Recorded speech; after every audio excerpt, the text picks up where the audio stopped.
got to talk about Merle Haggard and Hank Williams, and then you start guessing. You got Chris Christopherson and Billy Joe Shaver. At 92 years old, Willie Nelson has nothing left to prove. He's lived longer than most music trends, outlasted entire genres, and survived an industry that chews up legends and forgets their names. Most people know Willie for his long braided hair, soft voice, and old-style country look. He's often described as kind and easy to get along with. But during his time in the industry, Willie crossed paths with artists and industry figures who challenged him, dismissed his values, or worked against what he believed in. Now, late in his life, Willie has opened up about 7 artists and industry figures he respected the least during his career. Let's go through them one by one. Garth Brooks. Garth Brooks was the biggest-selling solo artist in U.S. history, moving over 150 million records with a blend of country, rock, and theatrical showmanship. His concerts were full of fireworks, fancy outfits, and huge shows, things that didn't really fit with normal country music. Willie Nelson watched it all with quiet disapproval. To Willie, Garth represented everything wrong with modern country music.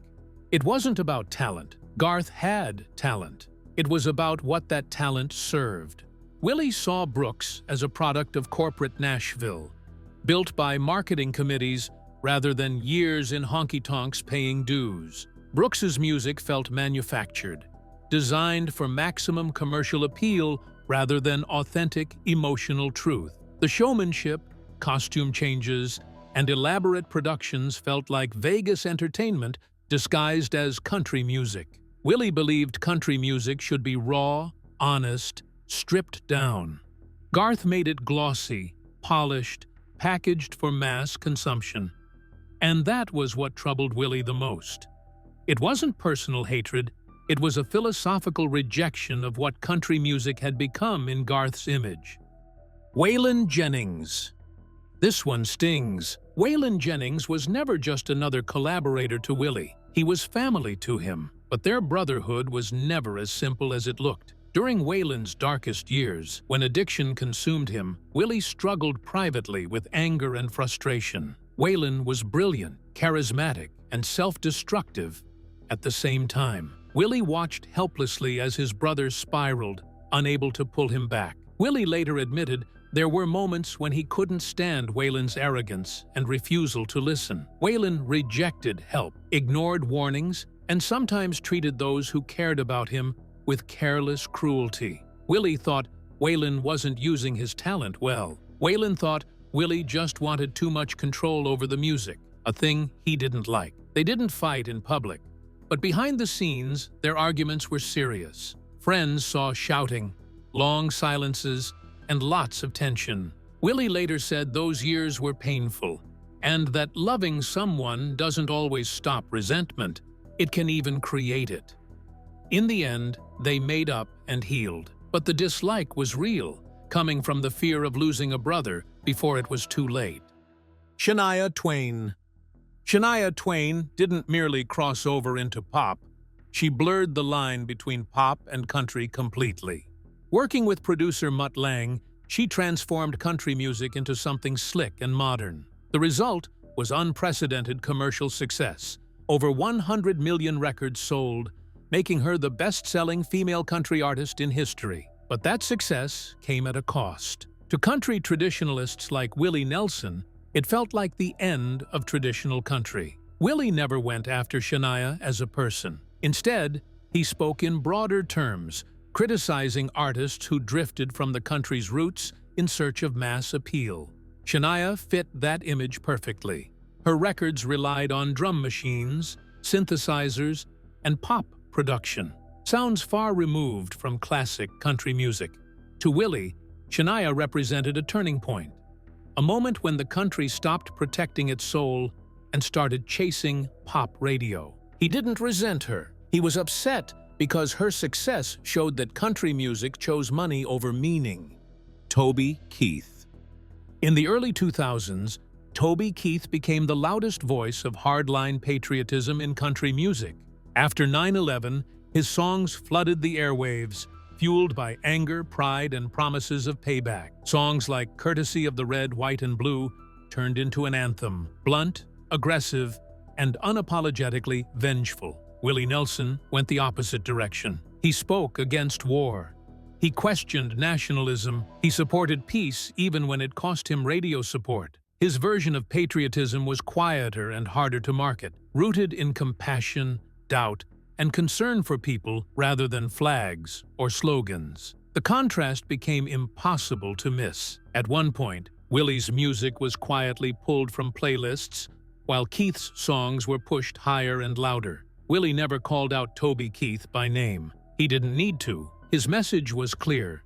He didn't agree with music that praised violence or turned aggression into patriotism. To Willie, being proud without thinking about right and wrong was not strength. It was dangerous. So he chose not to take part in it.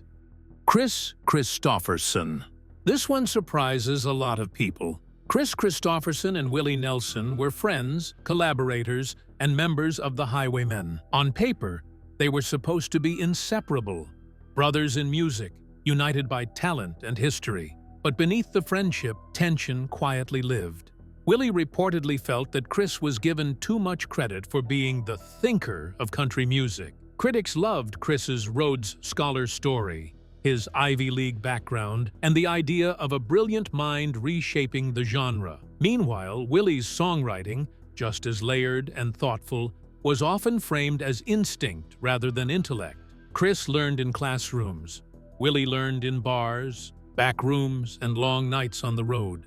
There were moments when Willie sensed subtle distance, a quiet air of superiority. It was like a feeling that Kris sometimes looked down on other artists. Their politics often aligned, but their styles didn't.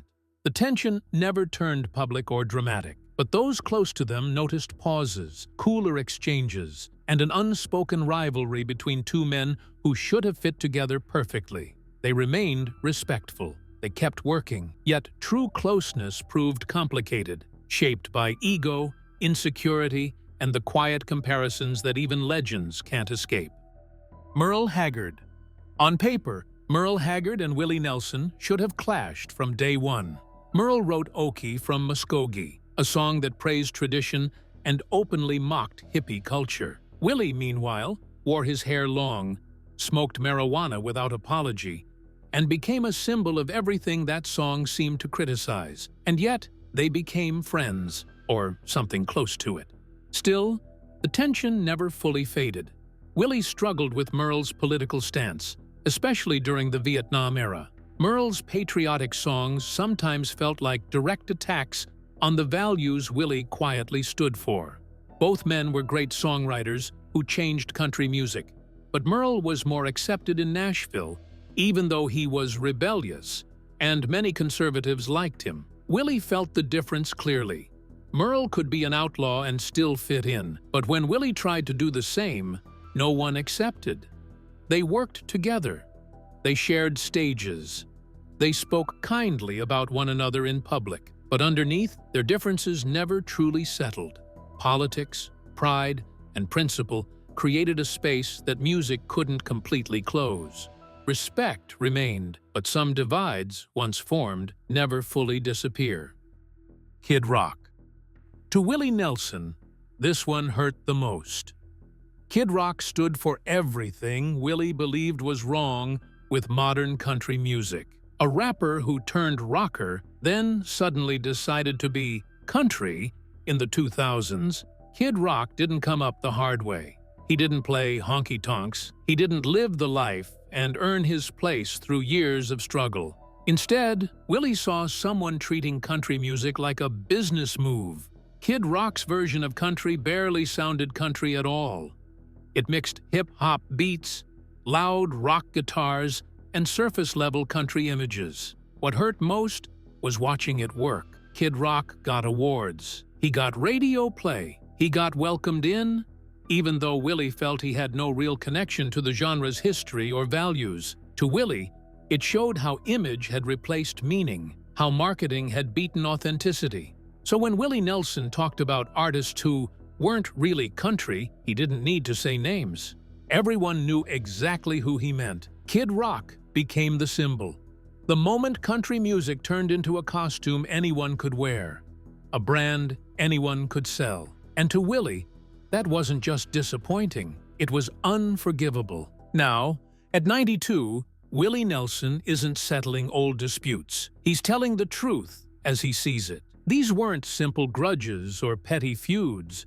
They were clashes of values over what country music was, what it stood for, and who had the right to shape it. Willie never claimed to be perfect. He just believed music should come from lived experience, not marketing plans or borrowed costumes. So what do you think about Willie's views? Were these people really hurting country music? Let me know your thoughts about this in the comments below. If you liked this video, ensure you give it a thumbs up. Also, consider subscribing to the channel if you haven't already, because we will be uploading more crazy stories like this one in the coming weeks. Until then, see ya!